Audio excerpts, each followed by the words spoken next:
Most who live in Southern California have no idea that a German colony once resided where modern-day Encinitas is. But today there are still some remnants of this long-lost German colony known as Olivenhain.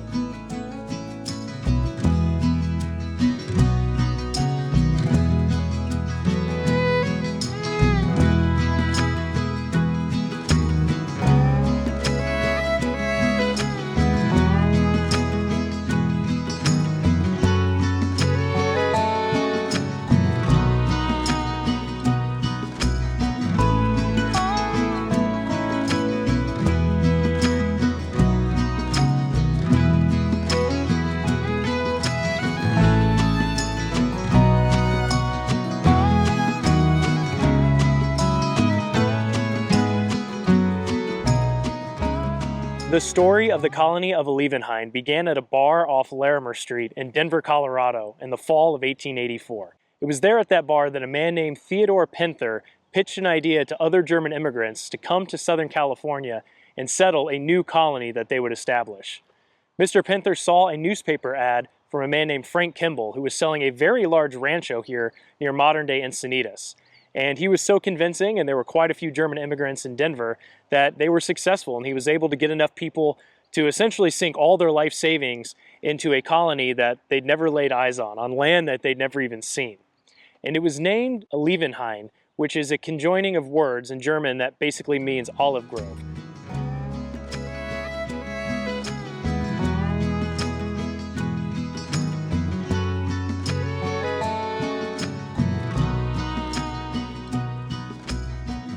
On the night of November 8, 1884, the first group of German colonists arrived to the rancho, which would soon be known as Olivenhain. This consisted of 67 members. As mentioned, they had all sunk their entire life savings and all their hopes and dreams into the idea of establishing this German colony here. There wasn't a lot of shelter when they arrived, though there were some old adobe structures that were here on the land previously. But they quickly established their community, built a store, and started to get a food supply going. Now, every colonist that came here were provided a 5-acre tract to include, ultimately, a house and the means to establish their own life and their own family farm. And again, it was a close-knit German community and colony, as they called it, so they really did rely on each other to produce everything that they needed to be self-sustaining. By March of 1885, the population of Olivenhain had swelled to over 200 people, and there were 40 dwellings built here on the property.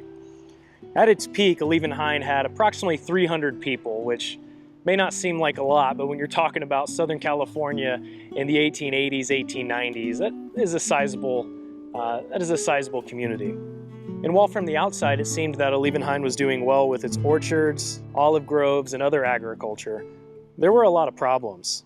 They had a hard time finding water, which, as we all know, for any community, having a stable source of clean water is crucial, particularly back in the 1800s. Well, by the time they actually got to drilling, all the wells that they thought they would be able to dig and drill ended up turning up dry.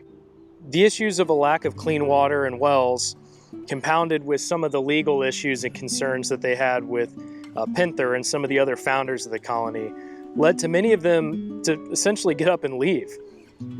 They said at first only a few people left the colony, but by 1887, 80% of the colonists would ultimately abandon this settlement. Many of them ultimately returned to the Midwest or out to the east in the United States and wherever they ultimately had come from. As the dust settled from this mass exodus, about 75 people stayed here at Olivenhain. By 1889, the colony meetings were reduced to only 4 per year, and the colony had its last recorded meeting on November 15th, 1897. Interestingly, beyond that date of November 15, 1897, there are no records or references to the colony of Olivenhain. So essentially by 1897, a mere 13 years after it was established, the colony of Olivenhain was gone.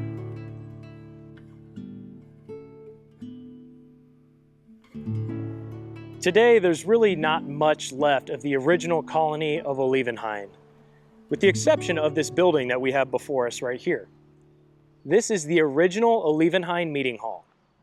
It was built in 1895 and 130 years later still stands. And here out front is a plaque that gives some of that history.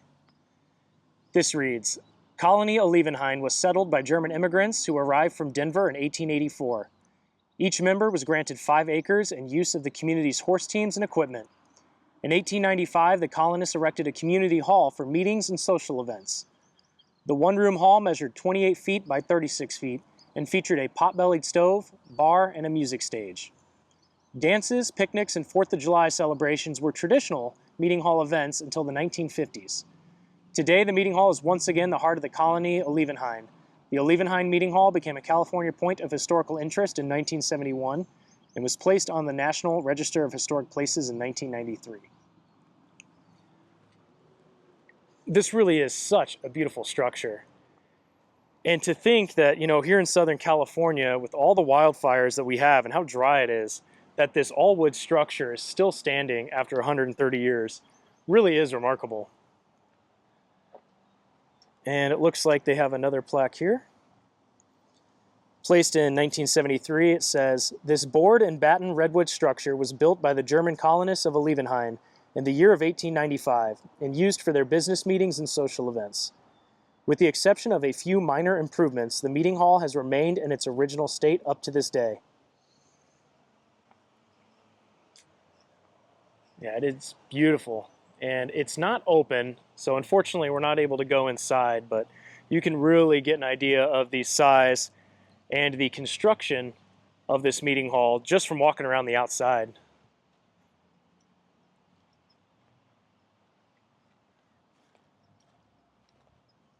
You see these wide redwood planks here. And I'm sure some stuff has been repaired, minor repairs as it said, but most of this is original.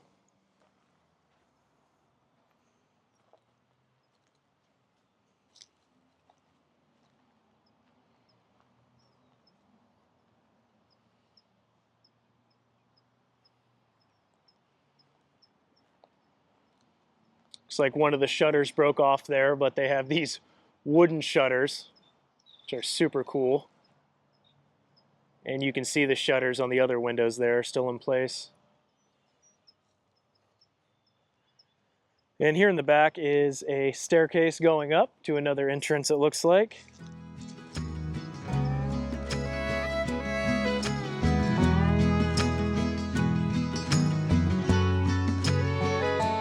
Okay, here's another look at the circa 1895 meeting hall there. And here on the property, there's a few other things.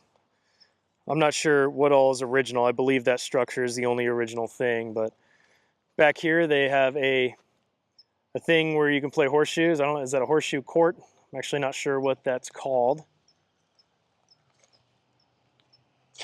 And some other stuff. I don't really know what all this is. Let's go check it out though.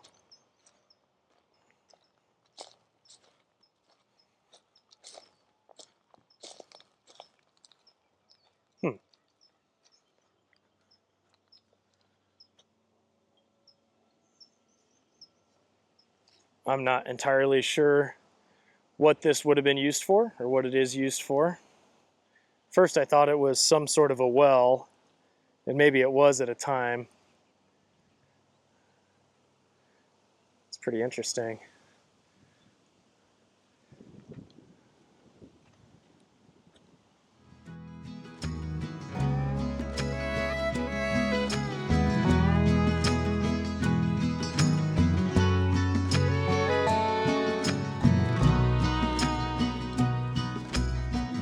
Well, that's it for the lost German colony of Olivenhain.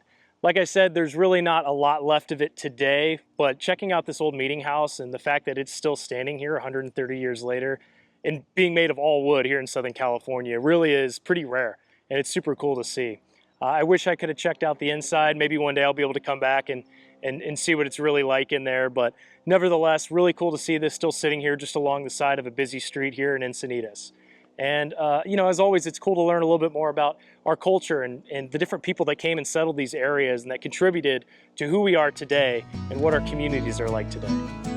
That's going to be it for this one. Now it's on to the next journey.